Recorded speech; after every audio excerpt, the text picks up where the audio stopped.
This is part B of the lecture, and we continue looking at some definitions of crisis. The next definition is that of Thomas Oden. If you don't know Oden's name, Oden is a premier scholar, premier theologian and systematic. For many, many years, he was the leading theologian at Drew Theological School in Madison, New Jersey. He wrote many of the great works of theology that are used even today. Oden has done some great writing as well regarding pastoral ministry, and in his work on crisis ministry, he writes,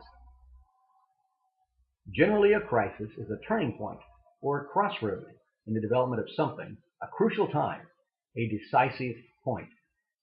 Now notice that while the other two definitions put their emphasis on the fact that we had this state of equilibrium, something has happened that has overwhelmed my ability to cope, and so now I'm in crisis, Oden puts a different emphasis on the word crisis and emphasizes the fact that this is a turning point or a crossroad, a decisive point where some decisions have to be made. He observes that the word crisis is derived from the Greek word krinein, meaning to decide, or it's the word that's used in the New Testament for judgment. And adds, generally a crisis is a turning point or a crossroad in the development of something, a crucial time, a decisive point. A decision has to be made. When you're in crisis, a decision has to be made. And that's part of the problem with the crisis. Referring back to the other definitions, when you're in crisis, your coping mechanisms are overwhelmed, and it's very difficult to make a decision. James and Gilliland work in the secular world and are specialists in crisis intervention. And in their 5th edition, they have written, "It is a perception or experiencing of an event or situation as in an intolerable difficulty that exceeds the person's current resources and coping mechanisms." In a crisis, you have to do something, but you're overwhelmed. You can't do anything. That's part of the irony of a crisis. As a turning point, a crisis is both a danger and an opportunity. It is dangerous because of the struggle that comes, and because a decision has to be made. You can make the wrong one. That's part of what makes it a crisis, is that you're fearing that your resources to make decisions are overwhelming. You're afraid you're going to make the wrong decision. But it's also an opportunity for personal growth and to develop new ways of thinking, new ways of doing things, new ways of looking at the world, which in turn allow you to cope. Christy Kennel is a Christian therapist, a Christian crisis intervention specialist, and she gives us a sort of, if you will, analytical definition of crisis. And this is getting closer to what we're probably going to use for our class purposes. She says the 3 parts of a crisis are a precipitating event, a perception of the event that causes subjective distress, and the failure of a person's usual coping methods, which cause a person experiencing the precipitating event to function at a lower level than before the event. Now catch this, because this is going to become part of what we talk about. First, there's a precipitating event. Something happens. The person makes an evaluation of that event, and in their subjective determination decides they cannot deal with it. But thirdly, and the result of that is a failure of the person's usual coping mechanism, and they begin to function at a lower level.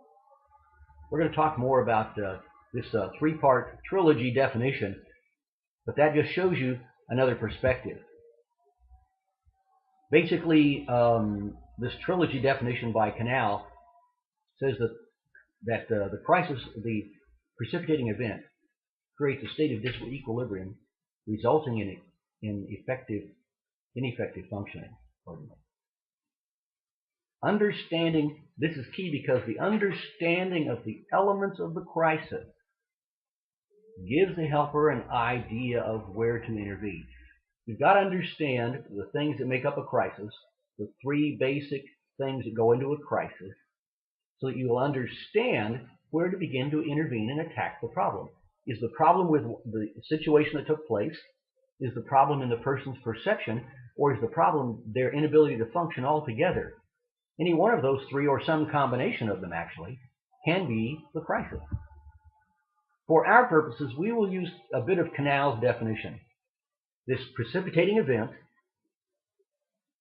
a perception on the part of the problem of the person, a perception on the part of the person that they can't deal with it, and their inability to cope. Those three things are going to be part of our definition.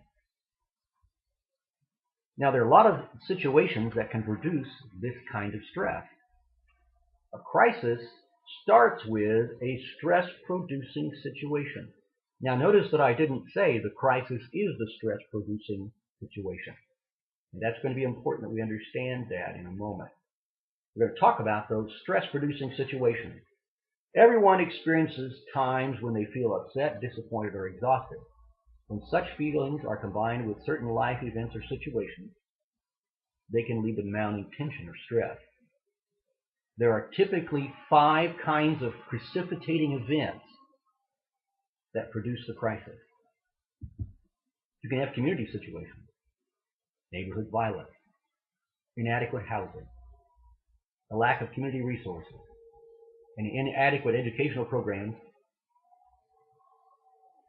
These may lead to a family crisis. Now notice they aren't the crisis, but they can be the precipitating event. Significant life events can bring on a crisis. Events that most people would consider happy events, great events like a marriage, the birth of a child, got a promotion at work, retired, can trigger crisis in a family. A school enrolling in, a child enrolling in school, certain behaviors on the part of the adolescent teenage children, a grown child leaving home, the onset of menopause, the death of a loved one. All of those are normal life events that some people would take in stride and deal with. Other people, though, will find these to lead them to crisis because their normal coping mechanisms don't work. Natural elements. Crises are created by such things as floods, hurricanes, fires, earthquakes, or even extended periods of heat, extreme heat. How many times in the summertime have you heard about Chicago, St. Louis, where there are people who literally ride in the streets, California, Detroit, who literally ride in the streets after long periods of extreme heat or even excessive cold. When we hear about people, senior citizens, whose gas has been shut off, whose electricity has been shut off, and they've frozen to death. Those are some definitions that crisis intervention specialists use. All of them have some things in common. And in our next part of this lecture, in part C, we're going to break this down and talk about the development of a crisis.